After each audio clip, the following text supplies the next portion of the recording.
I am Lord Cyborg, and welcome to episode 4, Strange Vehicles. In this episode, you'll see 3 vehicles that were clearly made to turn heads in a 90-degree direction. From a pen-cover car, to another which you can see through, and to a car that gives mini-golf a bad name. These automobiles will never get their pedals put to their metals.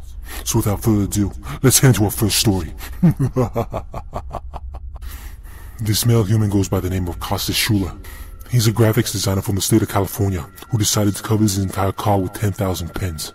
His crappy 1981 Mercedes-Benz is covered from roof to dashboard, and if you look closely, the hubcaps are covered too.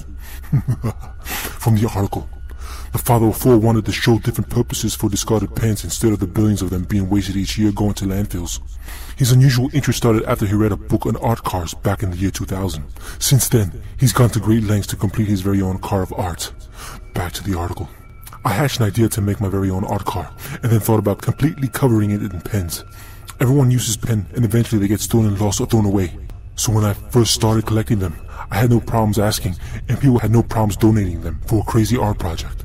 It took me 5 years of going around setting up collection drops for pens and painstakingly sticking them to the car with silicone glue. Well, looks like Kostas has made his dream come true. His monstrosity has garnered him a great deal of attention from other local humans, which he clearly seems to enjoy. Well, I guess the pen is mightier than this S-word.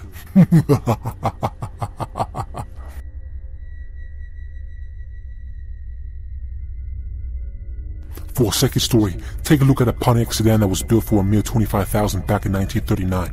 What you're looking at is the world's first transparent car. Ooh. From the pathetic article. The car was the result of a collaboration between General Motors and Rome and Haas, who developed the groundbreaking material plexiglass in 1933. Rome and Haas used drawings for the Pontiac 4-door touring sedan to create an exact replica body out of the transparent acrylic. It was completed with structural metal underneath, which was given a copper wash and chrome-plated hardware. Rubber moldings were made in white, as were the car's tires. The only recent mechanical work has been replacements of the fuel lines. Well, the see-thru car was put up for auction this past summer, which was for a rumored $500,000. A spokesman from RM Auction said, "The car is in a remarkable state of preservation. It's a testament to the longevity of plexiglass in an era where automobile plastics tended to self-destruct within a few years. This motor still turns heads as much as it ever did. It is not obviously suited for touring, but as a unique artifact from automotive and cultural history." I agree with everything the spokesperson said. No, I don't.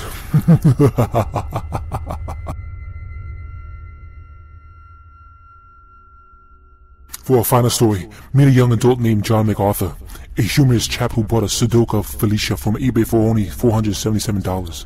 For those who don't know, it's a small family car made by the Czechs. Soon after, the 22-year-old decided to turn his crappy little car into a mini golf course, for no logical reason other than to embarrass the members of his family. Johnny covered his entire car with AstroTurf and even made a small sandbugger on front of his hood. And for extra kicks and giggles, he added a yellow flag with a tee-off pad on top of his car. Why? Because he's funny like that, yo. From the little article. One of the bonuses of his green car is that he never has to clean it, and it's on par with other automobiles when it comes to reliability. Right. I find that very hard to believe. But according to Johnny Boy, it has a slight erratic tick, but otherwise it is mechanically sound. Now I just had to convince my family of how good it is. My other sister was appalled when she saw it parked outside her house. Honestly, Johnny, I would be appalled too. In fact, I would try to divorce the family, but hey, that's just me. Ironically, Mr. MacArthur has no interest in the game of golf, which he considers to be mundane. And ironically, I agree with him. Well, this episode is finito, but before I say goodbye, here's a neat space fact. Did you know Jupiter is the fastest spinning planet in your awful solar system? It moves so fast that it only takes 10 hours to complete one full rotation on its axis. Too bad Earth can't move that fast. If it did, you would all look a little older and uglier.